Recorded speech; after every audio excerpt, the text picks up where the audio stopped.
ओम नमः शिवाय. श्री सद्गुरुनाथ महाराज की जय. परमपूज्य गुरुदेवता श्री कलावती माता की जय. जय राधे कृष्ण, जय गोपाल कृष्ण, श्री गुरुदेव दत्त. ओम नमः शिवाय.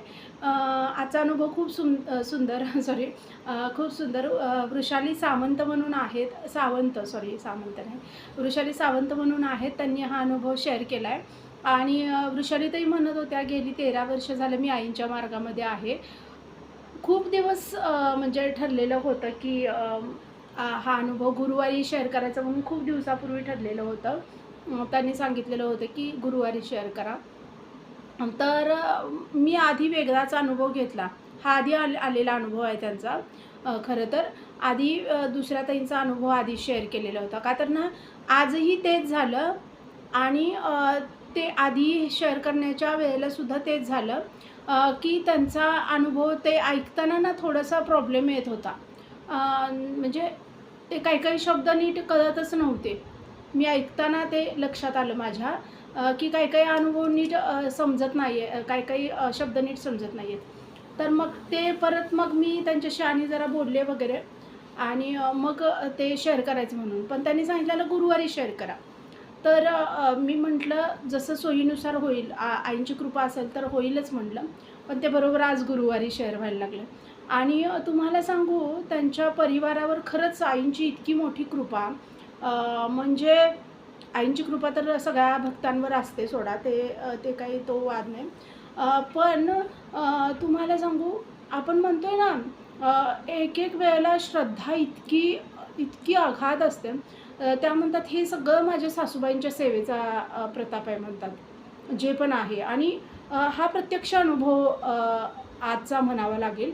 का तर बघा, आज म्हणजे मी काही ठरवलेलं नव्हतं, की जसं माझ्या वेळेनुसार त्यांना बोलले मी, जसं माझ्या वेळेनुसार मला जमेल मी शेअर करेनच. तर मी आज बरोबर गुरुवारी शेअर करायला घेतला. आधी शेअर होणार होता तो अनुभव आणि त्या दिवशी बहुतेक गुरुवार पण नव्हता. मागचा अनुभव कुठल्या वारी शेअर झाला आहे, मागचा जो अनुभव शेअर केलेला होता तो कुठल्या वारी शेअर झाला मला काय आता एवढं लक्षात नाही. पण तो अनुभव ज्या दिवशी शेअर करणार होते, तो हा अनुभव शेअर करणार होते मी. पण ते थोडंसं ऐकण्यात प्रॉब्लेम व्हायला लागला म्हणून मी म्हटलं ना, आता तसं मी तो शेअर नाही केला. पण आज बरोबर मी अनुभव शेअर करायला त्यांचा घेतला आणि मग माझ्या लक्षात, अरे आज गुरुवार आहे. ही आणि आज गुरुपुष्यामृतसुद्धा आहे. म्हणजे ही त्यांच्यावर कृपाच आहे आईंची. तर दुसरं म्हणजे त्या म्हणत होत्या, हे सगळं माझ्या सासूबाईंच्या, म्हणजे आज आम्ही जे सुखात आहोत, आम्ही ना फक्त आईंच्या मार्गात नाही आहे. त्या म्हणत होत्या, आम्ही फक्त आईंच्या मार्गात नाही आहे, आईंच्या प्रत्येक गोष्टी ज्या आहेत, म्हणजे आईंच्या तत्वात नसणाऱ्या, आईंच्या नियमात नसणाऱ्या कुठल्याही गोष्टी आमच्या आयुष्यात नाहीत. म्हणजे एक पाऊलसुद्धा आम्ही आईंच्या आज्ञेच्या बाहेर नाही, असं म्हणतात त्या. म्हणजे एक पाऊल सुद्धा आणि एक हे सुद्धा आम्ही आईंच्या मार्गात नाही आहे, ते आम्ही करत नाही. अशी कुठलीही गोष्ट नाही आहे, की जी आईंच्या मार्गात नाही आहे आणि तरीसुद्धा आम्ही ती करतो. अशी एकही गोष्ट नाही आहे. एवढी कृपा जी आहे, ती त्यामुळंच आहे. आणि ही जी सगळी कृपा लाभलेली आहे, ती माझ्या सासूबाईंच्या म्हणजे गुरूंच्या चरणांची जी सेवा त्यांनी केली, त्या सेवेचा प्रताप आम्हाला सगळ्यांना तो अनुभवायला येतोय म्हणतात. अगदी संत जीवन जगून गेल्या म्हणतात माझ्या सासूबाई. त्या म्हणत होत्या. सासूबाईच्या म्हणजे एखाद्या सासूच्याबद्दल एखाद्या सुनेनं असं काढावं शब्द, तर ते खरंच तेवढं कुठंतरी पात्रता असल्याशिवाय कुणी सांगणार नाही. त्या म्हणत होत्या, माझं लग्न झालं तर त्यावेळी मी आईच्या मार्गात नव्हते म्हणतात. त्या कायम मला बोलायच्या म्हणतात सासूबाई, की तुला ना मला मार्गात आलेलं बघायचं आहे. पण ना ते कदाचित शक्य होईल का नाही कुणास ठाऊक. तर मला असं वाटायचं म्हणतात, की म्हणजे मी कधी आईंच्या मार्गात येणार नाही हे त्यांनी ओळखले म्हणून ह्या असं बोलत आहेत. पण मला नंतर गोष्ट कळली, की माझ्या सासूबाईंना त्यांचं मरणच आधी कळलेलं होतं.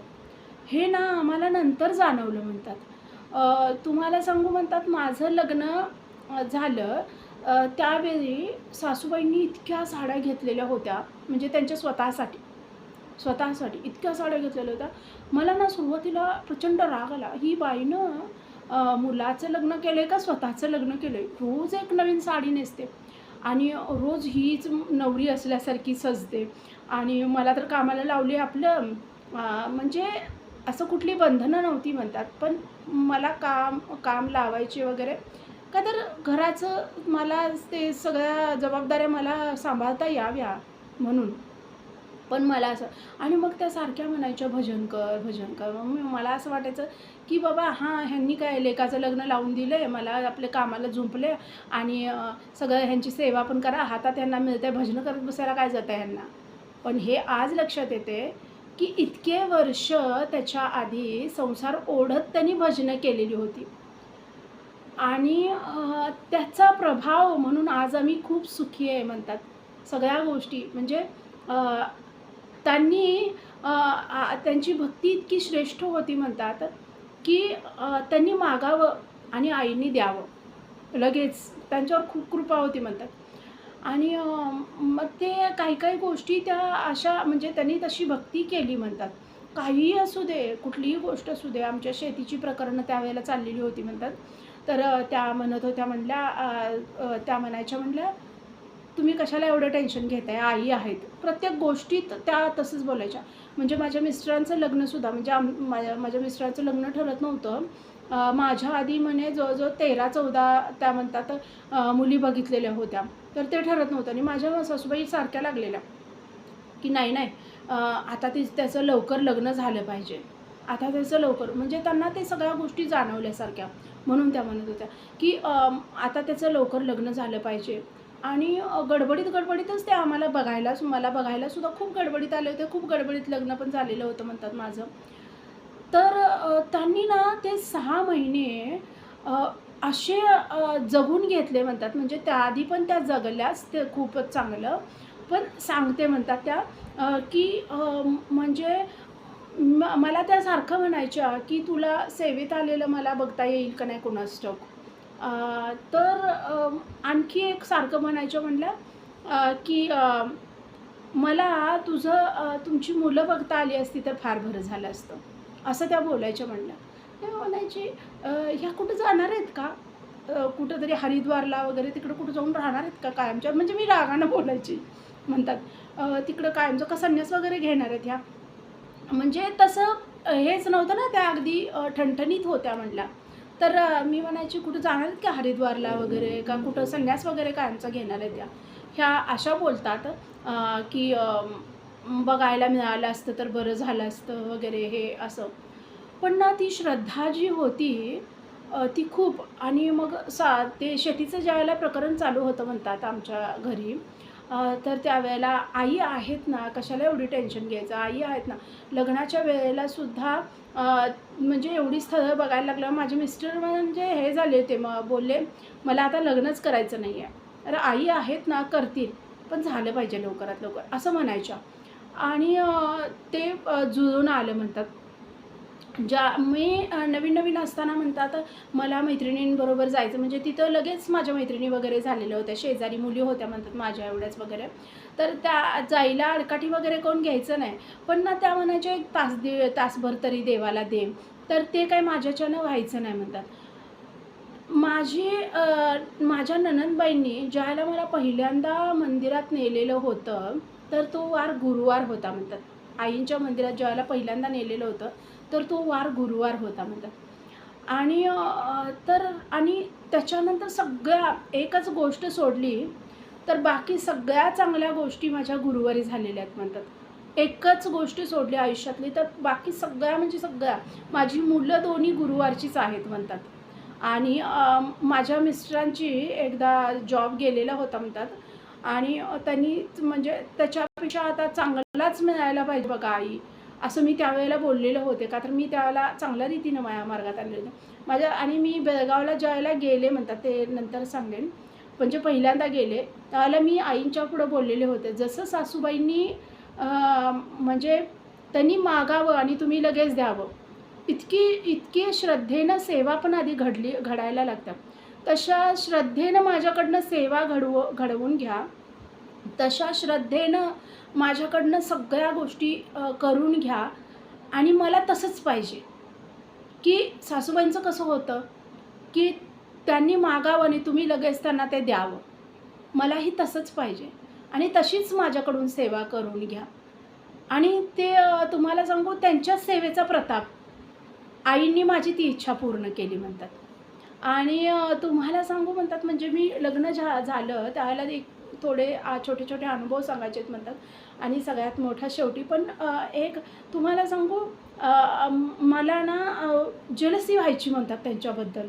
म्हणजे त्यांच्या माझ्या वयात इतकं हे तरीसुद्धा म्हणजे त्यांनी वेगळ्या उद्देशाने हे केलेलं होतं, पण मला ते वेगळं वाटत होतं.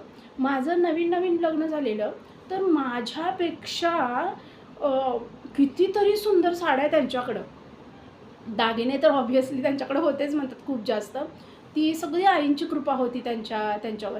मी म्हणायची आणि आई तुम्ही कधी हो एवढे दागिने केले? कधी पप्पांनी तुम्हाला एवढे दागिने केले? तर त्या कायम म्हणायच्या म्हणल्या, "ते कुठलं करतात? सगळं आईंनी दिलं माझ्या." हे असं बोलायचे म्हणल्या त्या.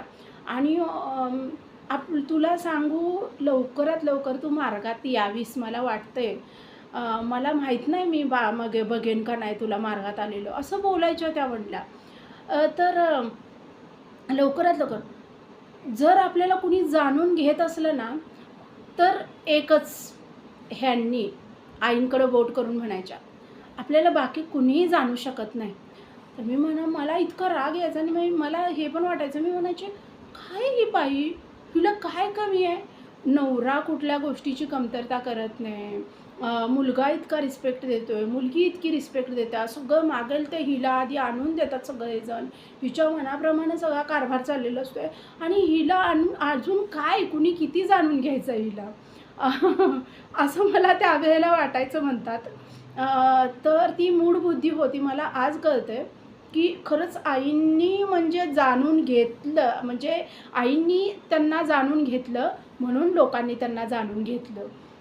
ज्यांना आई जाणून घेत नाही तर किंवा आई ज्यांना जवळ करतील त्यांना सगळं जग जवळ करणार.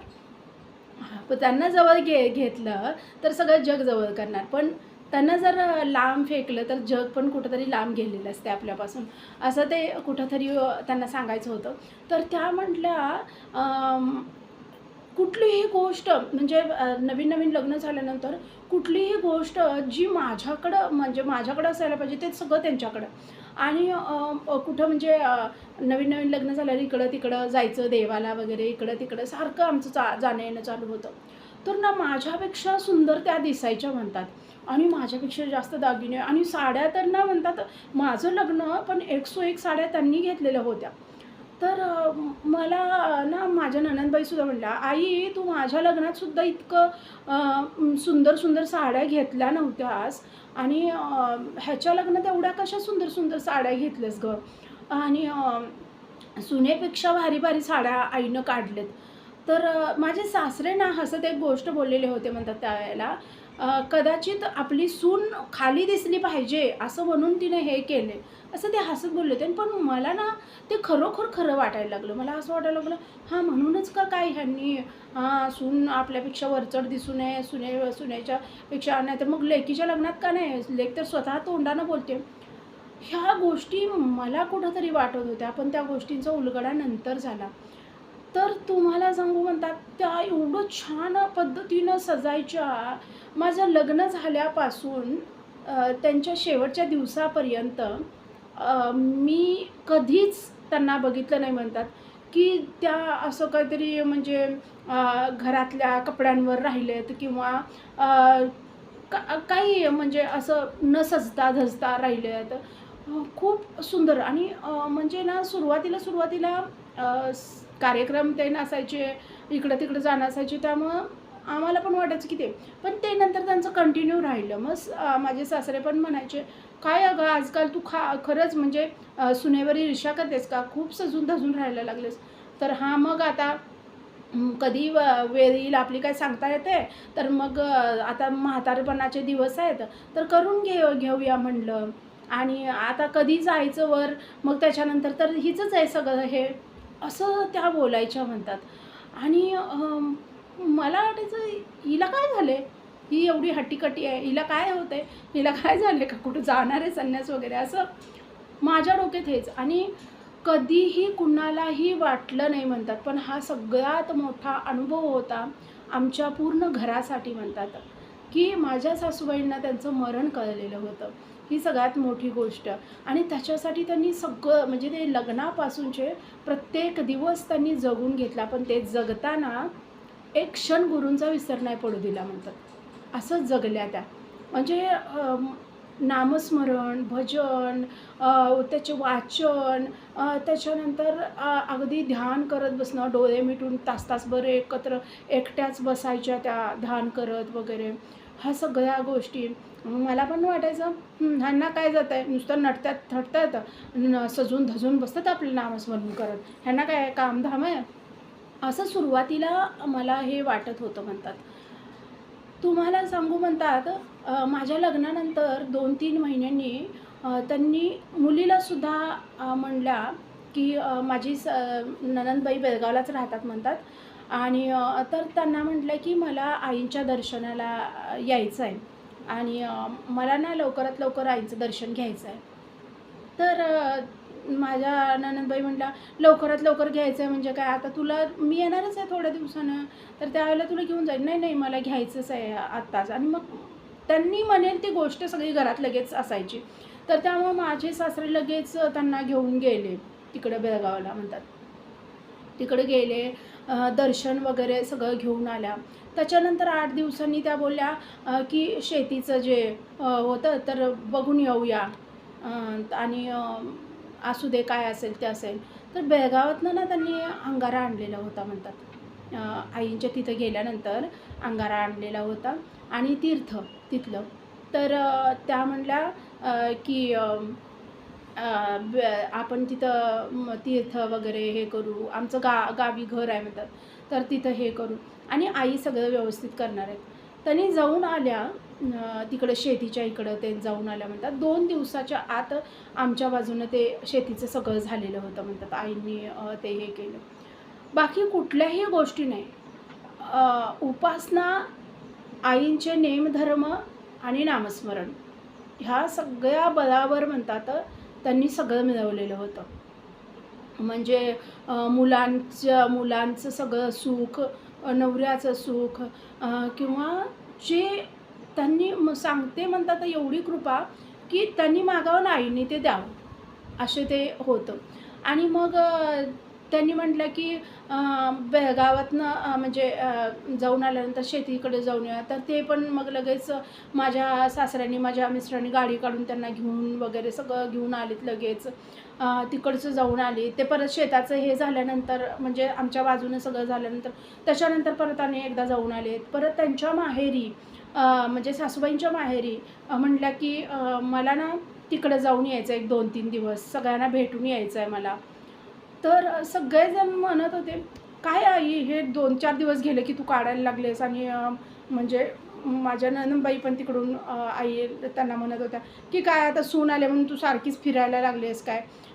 तर तिला पण तो वाटेल, की आई म्हणजे मला सगळं काम लावून हिंडते ही एकटी बाई. तर काही नाही वाटत तिला. तुला वाटतंय का गं? आणि असं म्हणायचं आणि मला वाटायचं म्हणलं. पण मी ते बोलून दाखवायची नाही. पण तुला वाटतंय का गं? असं नाही. मग दागिने वगैरे घालणार, सजून-बिजून, अगदी, आणि आठवड्यातले 2-2, 3-3 दिवस असं गजरे आणायला लावणार सासऱ्यांना. ते गजरे वगैरे घालणार. म्हणजे कुणाला काय वाटत होतं, म्हणजे मिस्टरांना असं वाटत होतं, की आणि मलाही असं वाटत होतं, की सून आले म्हणून कदाचित आई, मी छान दिसली पाहिजे. आता मी अशी नाही, म्हातारी नाही वाटली पाहिजे, मी ह्या घराची अजूनही मालकी नाही असं वाटलं. असं त्यांना पण कुठेतरी वाटत होतं. तर सासऱ्यांना पण कदाचित तसंच वाटत होतं. त्यांनी कधी बोलून नाही दाखवलं म्हणल्या. पण ना फक्त म्हणून त्यांनी हे शब्द वापरले म्हणतात. आज नंतर त्याचा उलगडा व्हायला लागला, की आपल्याला गुरूंशिवाय कुणी जाणू शकत नाही. हे त्यांनी जे बोललेले शब्द आहेत, त्याचा नंतर आम्हाला उलगडा झाला म्हणला, की गुरूंशिवाय कोण जाणू शकत नाही आपल्याला. म्हणजे कितीही जवळचं माणूस असू दे. तर कुणाला कळलं नव्हतं की त्या का हे करायला लागलेत. तर पण नामस्मरण, भजन वगैरे सगळं आपलं ते कधी तुम्हाला सांगू म्हणतात, एक एक तास डोळे मिटून अगदी संत रूपात जीवन जगल्या म्हणतात माझ्या सासूबाई. आणि त्यांच्या सेवेचा महिमा की आम्ही आज इतके सुखात आहोत म्हणतात त्या. म्हणतात की आई-वडिलांचं पुण्य लागतंय मुलांना. ते लागलंय म्हणतात आम्हाला. त्यांनी खूप खूप केलं म्हणतात. खूप दृढ भक्ती होती म्हणतात त्यांची. आणि तर तिकडं गावी वगैरे त्यांच्या माहेरी वगैरे पण जाऊन आल्या त्या 2-3 दिवस राहून वगैरे मस्त ते तिकडं जाताना सुद्धा. आणि ते 6 महिन्यात जे जे सण आले त्या सणांना सुद्धा त्यांनी इतक्या छान छान साड्या घ्यायच्या. म्हणजे तुला कुठलंही घे, पण मला पण असं अगदी चांगलीच एकदम भारीतली साडी काढून घेणार की मला ही म्हणजे जे त्या 6 महिन्यात सण आले त्या सगळ्या सणांना इतक्या सुंदर सुंदर. आणि मी म्हणायची ह्या बाईला ना लेकाचा पैसा आहे, सासऱ्याचा पैसा, नवऱ्याचा पैसा आहे, लेक आपली तिकडून पाठवते म्हणून हिला काहीच नाही वाटत. ह्या बाईला खुशाल आपली एवढ्या महागड्या महागड्या साड्या घेते, मी नवीन असून मी कचरते असंच मी विचार करत होते म्हणलं. आणि माझे मिस्टर पण 2-3 वेळा म्हणले, आई तू आता ना खूपच जास्त खर्च करायला लागलीस बा. आधी किती खर्च करताना, आता असू दे रे, आता काय माझे किती दिवस राहिलेत, असं त्या बोलायच्या म्हणला. ते प्रत्येक शब्द नंतर प्रत्येकाला आठवायला लागले. बेळगावला सुद्धा जाताना माझ्या नणंदबाई म्हणत होत्या ना, तुला नंतर नाही नाही मला यायचंच आहे आणि मला दर्शनाला यायचंच आहे आईंच्या. आणि ते काही नाही, काय माहिती बाई मला काय झालं तर, असं ते त्या बोलून चाललेल्या होत्या म्हणतात प्रत्येक वेळेला. आणि हे असं सगळं चालू होतं म्हणला त्यांच्या मनानुसार सगळं हे झालं. शेतीचं वगैरे झालं. पण ना राहून एक गोष्ट कायम बोलत होत्या, तू सेवेत आलेली मला बघायला मिळेल का नाही कुणास ठाऊक, हे कायम बोलत होत्या म्हणल्या त्या. आणि ही एक गोष्ट की तुझी मुलं मला बघायला मिळतील का नाही कुणास ठाऊक. नंदाची मुलं तर मी बघितली, पण तुझी मुलं मला बघायला मिळतील का नाही मला माहीत नाही, असं कायम बोलत. तर आई अशी का बोलते ही, आजकाल ना खूप विचित्रच बोलणं चाललं आहे तुझं. माझे मिस्टर 2-3 वेळा बोलले पण असं. तर अरे काय माणसाचा भरवसा. आणि म्हणून मी आता मग आई मला बोललेत बघ सगळ्या हौस आता पूर्ण करून घे. म्हणजे आईने आधी पण केल्यात सगळ्या अशा म्हणायच्या, आणि कुठल्या राहिल्या नाहीत पण सांगते मी असं म्हणणार. आणि सगळं म्हणतात. मी लग्न झाल्यापासून मी कदाचित मगाशी पण बोलले त्या बोलत होत्या, लग्न झाल्यापासून त्यांच्या शेवटच्या दिवसापर्यंत एकही दिवस मी त्यांना सजून धजून नसलेलं बघितलं नाही. म्हणजे 6व्या महिन्यात सासूबाई हे झाल्या म्हणतात. पण असं कुणालाही वाटलं नाही की का बाबा आजारी. मग हेच सगळ्यात महत्त्वाची गोष्ट होती की गुरूंशिवाय कुणी जाणू शकणार नाही. का तर गुरूंना ते माहिती होतं आणि गुरूंनी त्यांना कुठंतरी जाणवून दिलेलं होतं.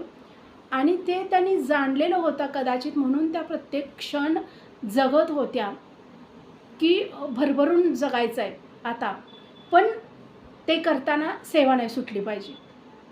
तर ही जी गोष्ट होती ती आम्हाला नंतर समजली म्हणतात. हा खूप मोठा अनुभव आहे म्हणतात.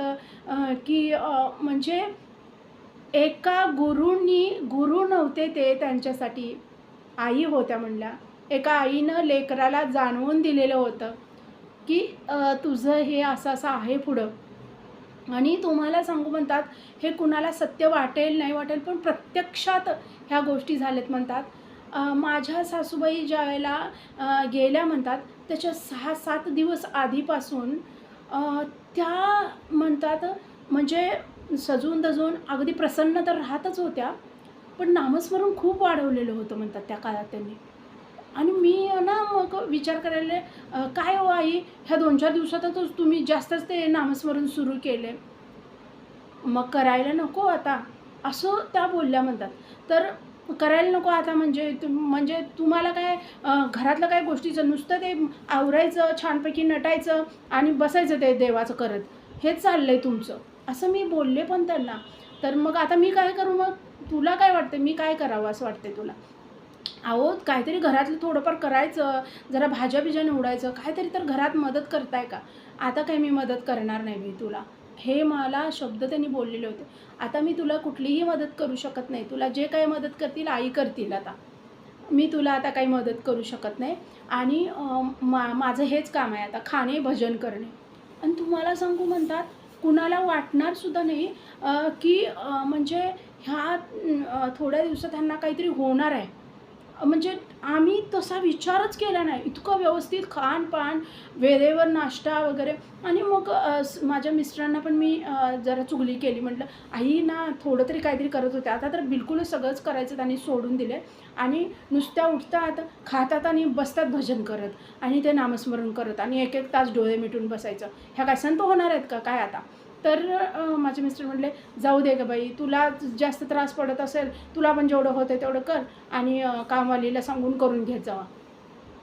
तू तिच्या नादाला लागू नकोस." पण ना तुम्हाला सांगू, अगदी 4:30 4:45ला त्या उठायला लागलेल्या होत्या म्हणतात, त्या 6-7 दिवसात. आणि ना आवरून वगैरे अगदी इतकी सुंदर वगैरे साडी वगैरे नेसणार, करणार आणि अगदी सुंदर साडी-बिडी नेसून फिरून येणार. म्हणतात सकाळी फिरून येणार आणि परत हातपाय वगैरे धुणार आणि मग पूजेला जे बसणार ते नाश्ता करायलाच उठायच्या म्हणल्या आणि नंतर परत नामस्मरण ते करत बसायचं, जेवायला उठायचं, जेवण कर. माझे सासरे पण त्या काळामध्ये 5-7 दिवसामध्ये त्यांना ओरडले म्हणतात, "काय गं तुझं चाललंय आणि काय नुसतं उठायचं की भजन करत बसायचं, ती पोरगी एकटी करत असते, तू जरासं मदत कर ना तिला, भाजीपाला काहीतरी. मग तुम्ही करा. तुम्हाला एवढं वाटतं तुम्ही करा ना, तर तुम्हाला काय झालं आहे आणि तुम्ही जरा भाजी वगैरे निवडून देत जावा. रिटायर्ड झालं म्हणजे झालं काय, संपलं काय? तुम्ही पण करा ना थोडं." असं ते त्यांना बोलायच्या म्हटलं. आणि तो काळ पूर्ण त्यांनी सेवेमध्ये घातला म्हणतात. तो 6-7 दिवसांचा तर त्याच्या आधी पण तेच चाललेलं होतं. पण तो 6-7 दिवस ते पूर्ण त्यांनी सेवेत घालवले म्हणतात. पूर्ण सेवेत. आणि तुम्हाला सांगू म्हणतात, गुरुवार होता तो त्या दिवशी आणि तुम्हाला खरं सांगू माझ्या अंगावर काटे आले होते. म्हणजे माझ्या लक्षात आलं ज्यावेळेला, की अनुभव सांगायचा गुरुपुष्यामृत पण आहे आणि गुरुवार पण आहे. तर खरंच त्या परिवारावर खूप आईंची कृपा आणि त्यांना म्हणतात प्रत्यक्ष ते जाणवलेलं होतं म्हणतात. गुरुवार होता म्हणतात त्या दिवशी आणि माझ्या सासूबाईंनी ना 2-3 नारळ पाणी पिलेले होते म्हणतात. त्याच्यानंतर मग आमच्या दारात पण म्हणजे नारळाचं झाड आहे. त्याचीसुद्धा नारळं काढायला लावली म्हणतात त्या दिवशी सासऱ्यांना माझ्या. आणि कधी त्यांनी सांगितलं आहे, माझ्या सासऱ्यांनी केलं नाही असं नाही. आणि जेवणाच्या आधी ना त्या नारळ पाणी तर पिलेल्या होत्या विकत आणलेलं आणि त्या नारळांमधलं मी म्हणायला त्या दिवशी पण मी म्हणायला म्हणलं, "काय या बाईला झालं आहे? नुसतं खायला लागले." आणि खाते हिला एवढं छान, छान, छान, छान जेवढं पाहिजे तेवढं सगळेजणांनी आणून देतात. आणि 2-2, 3-3 नारळ पाणी कोणी एकटंच पेईल काय? आणि त्यांनी म्हणजे इतकी हेल्दी बाई जी कुणी विचारच करणार नाही म्हणतात. पण ना गुरूंना दाखवून द्यायचं होतं, की जे पण शेवट असेल तुझं, तू तिथपर्यंत त्या म्हणायच्या ना, तो मी सगळं तोपर्यंत म्हणजे मला जगून मस्त चांगलं राहायचं आहे, कधी काय होईल. तर आईनी ती पण इच्छा त्यांची पूर्ण केली, की तुझ्या शेवटापर्यंत तू सगळं खा, पी, तुला जसं पाहिजे तसं. आणि मला आजही लक्षात आहे म्हणतात मोरपंखी कलरची साडी त्यांनी नेसलेली होती. गुरुवार होता. मोरपंखी कलरची साडी नेसलेली होती. खूप सुंदर असं त्यांनी गळ्यात वगैरे जसं त्या नटत-थटत होत्या तसंच सगळं घातलेलं वगैरे इतकं सुंदर म्हणजे रोजच त्या नटायला लागलेल्या होत्या त्या काळात म्हणतात. आणि नारळ काढायला लावले म्हणतात. गुरुवार होता म्हणतात. नारळ वाढवला त्यांनी म्हणतात आईंच्या समोर आणि ते खोबरंच्या खोबरं खाल्लेलं होतं म्हणतात त्यांनी. आणि मी म्हणायला लागले, "काय आई हे काय चाललंय तुमचं? किती खोबरं खायचं असते ते?" तर "अगं बाई खाऊ दे ना, परत मिळेल नाही मिळेल आयुष्यात खायला मला." पण तरीसुद्धा, "काय हो तुम्ही सारखं असं बोलताय भरल्या घरात सारखं तुम्ही असं बोलताय." अगं मी बोलते आता माणसाचं काय आहे आणि हे त्यांनी सकाळी 10 10:30च्या दरम्यान बोललेले शब्द. अगदी नाश्ता वगैरे करून त्यांनी ते सगळं खाल्लेलं होतं म्हणतात. 2-3 नारळ पाणी पिऊन. आणि म्हणतात कुणाला हे बसणार नाही म्हणतात. इतकी हेल्दी बाई, इतकं निरोगी बाई आणि ही सगळी आईंची कृपा म्हणतात. ही सगळी आईंची कृपा म्हणजे त्यांना त्यांच्या चेहऱ्यावर तेज होतं. असं म्हणजे कुठेतरी आपण आपण म्हणतोय ना, आपल्याला बघा दुखायला लागलं तर आपण घाबरतोय. पण मरण समोर ज्या माणसाला कळलंच होतं म्हणतात ते त्यांना. त्या माणसाच्या चेहऱ्यावरची प्रसन्नता एवढीसुद्धा नव्हती कमी झालेली. का? तर त्यांना माहिती होतं, की मला मला न्यायला कायम त्या बोलायच्या म्हणतात, मला न्यायला प्रत्यक्ष आईच येणार आहेत. त्या म्हणायच्या म्हणल्या कायम, ज्यावेळेला माझं मरण असेल, त्याला प्रत्यक्ष आई येणार न्यायला मला. आणि मग त्यांना हे होतं, की मी आईंच्याकडे जाणार आहे. तर तुम्हाला सांगू म्हणतात त्या जेवल्या त्याच्यानंतर म्हणजे ते नाश्ता वगैरे केलं. 1-1:30 वाजता परत जेवल्या म्हणतात आणि जेवल्या, नामस्मरण करत बसल्या म्हणतात आणि 3:30 वाजता त्या कधीही म्हणल्या नाहीत, म्हणजे इतके 6-7 दिवसात कधीही त्या म्हणल्या नाहीत. 3:30 वाजता मला बोलल्या म्हणतात की जेवल्यानंतर 1-1:30 वाजता ते नामस्मरण करत बसलेल्या होत्या. मी आपलं सगळं आवरून भाज्या वगैरे हे करून ते आणि मग मला त्या दिवशीचे त्यांचे शब्द आजही लक्षात आहेत. म्हटल्या, "सगळी घरातली कामं आज पटापटा जरा आवरून घे आणि थोडं झोप तू पण." आणि मला बोलल्या, "जरा झोप. आवरले ना आता सगळं?"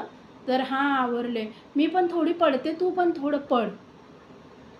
"झोपते मी थोडं, तू पण झोप." असं म्हणल्या म्हणतात आणि मी झोपले म्हणतात त्यांनी म्हटल्यावर. असं तर एरवी मी झोपत पण नव्हते म्हटल्या. तर काहीतरी मी इकडं-तिकडं मैत्रिणींकडे जायची वगैरे. सासरे पण झोपले म्हणल्या. त्यांनी कुणालाही बोलल्या नाहीत म्हणल्या. आदल्या दिवशी फक्त मुलीसोबत बोलल्यात आणि मी माझ्या नंदेला फोनवर म्हटलं पण, "तुमची आई आता काही संन्यास घेते का काय मला असं वाटायला लागलं असं ना नुसतं काही करत नाहीत बघा घरात काम आणि ना सारखं नुसतं नामस्मरण करत बसतात." तर त्या पण बोलल्या म्हणल्या, "आई काय जरा मदत करत जा ना गं तिला आणि ती काय म्हातारी आहे का?" तर "नाही, आता तिचं ती करू दे. आता तिला केलं तर आईच मदत करतील. मी तिला किती वेळा सांगितलंय भजन वगैरे करत जा. लवकर आई कामं करून घेतील तुझ्याकडून. ती करत नाही." असं त्या बोलल्या तिला म्हणतात नंदेलासुद्धा माझ्या बोलल्या म्हणतात आणि झोप म्हणल्या आणि त्या झोपेतच माझ्या सासूबाई गेल्या म्हणतात. मी ज्यावेळेला 3:30 वाजता त्या म्हणल्या, "मी झोपते, तू पण झोप." त्यांनी कुणालाही बोलल्या नाहीत, की या किंवा मुलाला म्हणल्या नाहीत त्या दिवशी, की आज थांब घरी किंवा मला काही बोलल्या नाहीत. सासऱ्यांना म्हणल्या नाहीत, की आज हे करा. काही नाही म्हणल्या. कुणालाही काही त्यांनी हे केलं नाही.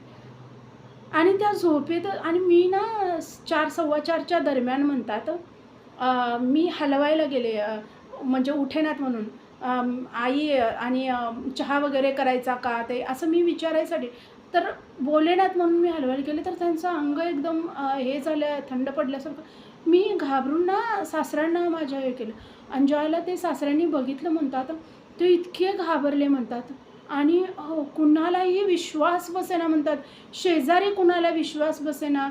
माझ्या नणंदबाईंना तर एवढा मोठा धक्का बसला म्हणतात त्या गोष्टीचा. त्यांना म्हणजे त्यांना समजेनासं झालं म्हणतात की ही काय सांगायला लागले आणि आम्ही तसं सांगितलंच नाही. आई आजारी आहे, जरा पडले तर आणि तुम्हाला तुमची आठवण काढायला लागलं तर फोन दे तिच्याकडं वगैरे. नाही या तुम्ही. मग त्या पण घाबरल्या. त्यांना ज्यावेळेला त्यांनी बघितलं त्यावेळेला एवढा मोठा धक्का बसलेला आणि त्याच्यानंतर म्हणतात मी मग त्या माझ्या सासूबाई अशा गेल्या ना म्हणतात आणि अशी एक लक्ष्मी ज्यावेळेला त्यांना ते बसवलेलं होतं म्हणतात ते त्यांची बॉडी बसवलेली होती. एखादी लक्ष्मी बसल्यासारखी माझी सासू दिसत होती म्हटल्या त्या आणि त्या क्षणी मला असं वाटलं म्हणल्या, की एवढे दिवस त्या म्हणत होत्या, की तुला आईंच्या मार्गात आलेलं बघायला मिळेल का नाही मला माहीत नाही. तुझी मुलं बघायला मिळतील का नाही मला माहीत नाही. तर ते का म्हणत होत्या. असं काही नव्हतं की त्या आजारी होत्या किंवा त्यांचं काही दुखत खूपच असलं तर त्यांना कुणी त्यांची एवढीसुद्धा हेळसांड कुणी केली नसती म्हणतात. अगदी फुलासारखं त्यांना हे केलं असतं. पण नाही म्हणतात. ते आईंनी अशा काही गोष्टी घडवून आणल्या म्हणतात. त्यांच्याकडून असं बोलणं आणि मग तो प्रत्येक शब्द नंतर आम्हाला सगळ्यांना आठवायला लागला म्हणतात. आणि खूप मोठं भाग्य म्हणतात माझं, की अशी म्हणजे संत संत होती माझी सासू म्हणतात. संत रूपानं जीवन जगल्या म्हणतात. आईबद्दल तर खूप असं कोण बोलेल, पण ना सासूबद्दल असं बोलणं तेवढी पात्रता असल्याशिवाय कुठली सून असं नाही सांगणार. तर त्या म्हणत होत्या संत होत्या म्हणतात माझ्या सासूबाई आणि त्याच्यानंतर मग म्हणतात, मी लगेच आईंच्या मार्गात आली, की मी का नाही आले? मग पश्चाताप व्हायला लागला. मी थोडं तरी त्यांच्यासमोर केलं असतं तर समाधान वाटलं असतं. पण मला त्या गोष्टी काही कळल्या नाहीत म्हणतात. आणि असं माझ्या सासूबाईंना हे करत होता ना, तर सगळेजण म्हणत होते, "साक्षात लक्ष्मी दिसायला लागली तुझी सासू. साक्षात लक्ष्मी दिसायला लागली तुझी सासू." असं सगळेजण बोलत होत्या म्हणल्या. आणि त्यावेळेला ना असं वाटलं खूप खूप पश्चाताप झाला म्हणतात. मग मी आईंना त्यावेळेला रडले पण त्यावेळेला म्हटलं का मग आम्हाला एखादं बाळ वगैरे होऊपर्यंत तरी ठेवलं नाही त्यांना. पण त्यांना ती गोष्ट जाणवलेली होती म्हणतात, की हे बघणं नाही आहे माझ्या ह्याच्यामध्ये. आणि तुम्हाला सांगू म्हणतात आणि हे पण त्यांना जाणवलेलं होतं, की ही मार्गात आलेलं बघणं नाही आहे माझ्या नशिबामध्ये, हे पण त्यांना जाणवलं. पण त्यांच्या चेहऱ्यावर कधीही मला कुठं अप्रसन्नता, इतक्या प्रसन्न, इतक्या नामात, इतक्या सेवेत, नंतर 7 दिवस तर खूपच जास्त. तर मग आम्हाला कळायला लागलं, की ह्या का इतकं हे करायला लागलेल्या होत्या. का इतके क्षण त्यांनी फक्त आईंसाठी आणि इतकं म्हणजे सगळं सजवून-धजवून सगळ्यांना भेटून आल्या. ही सगळी आईंची कृपा होती म्हणतात. आणि मग मी आले आईंच्या मार्गात. नंतर नणंदबाईंनी ज्यावेळेला मला बेळगावात नेलं म्हणतात, तो वार गुरुवार होता आणि मी आईंकडे तेच मागितलं म्हणतात, की सासूबाईंचं जसं तुम्ही हे केलं ना, मी ना आजही तेच मागते म्हणतात, की मला त्यांच्यासारखं मरण पाहिजे. मला कळलं पाहिजे माझं मरण आई आणि माझ्याकडनं पण त्यांच्याकडनं कशी सेवा करून घेतली, की मरण आहे आपलं तर मला सावध राहून मला भजन करायचं आहे, मला नामस्मरण करायचं आहे. मला तुम्ही दिलेलं सगळं ऐश्वर्य उपभोगून मला तुमचं नाव घेत राहायचं आहे. हे जे आहे ना म्हणतात, हे मला त्यांच्या ह्याच्यावरून कळलं म्हणतात. आणि मी आईंना तेच मागितलं म्हणतात. ज्या दिवशी मी पहिल्यांदा बेळगावला गेले, गुरुवार होता त्या दिवशी. मग आयुष्यातली एकच गोष्ट वाईट झाली, की गुरुवारी माझी सासूबाई गेल्या म्हणतात. पण बाकी सगळ्या गोष्टी माझी मुलं गुरुवारी झाली. दोन्ही मुलं माझी गुरुवारची आहे म्हणतात. आणि सगळं आईंच्या कृपेने सगळं व्यवस्थित आहे. पण ना माझ्या सासूबाईंनी मला शिकवून गेल्या म्हणतात, की श्रद्धा भक्ती असेल ना, आपण म्हणजे गुरु जाणू शकतात तेवढं कोणच आपल्याला जाणून घेणार नाही. हे त्यांच्या ह्याच्यावरून मला आजपर्यंत हे समजलेलं आहे म्हणतात. आज कुठल्याही गोष्टीची कमतरता नाही आहे. आज कुठलीही सुखाची उणीव नाही आहे. ह्याचं एकच कारण आहे म्हणतात, की माझ्या सासूबाईंची जी तपश्चर्या होती, ती आम्हाला त्याचं पुण्य आम्हाला आईंनी दिलेलं आहे म्हणतात. पण आईंच्या चरणी जी एक गोष्ट मागितलेली आहे, ती मात्र आईंनी दिली ना, माझ्या पूर्ण जन्माची सार्थकता झाली असं म्हणत होत्या ताई. तर असे छान अनुभव सगळ्यांना येऊ देत. व्हिडिओ आवडला तर like, share and subscribe. Shri Sadgurunath Maharaj की जय. परमपूज्य गुरुदेवता श्री कलावती माता की जय. जय राधे कृष्ण, जय गोपाल कृष्ण. श्री गुरुदेव दत्त. ओम नमः शिवाय.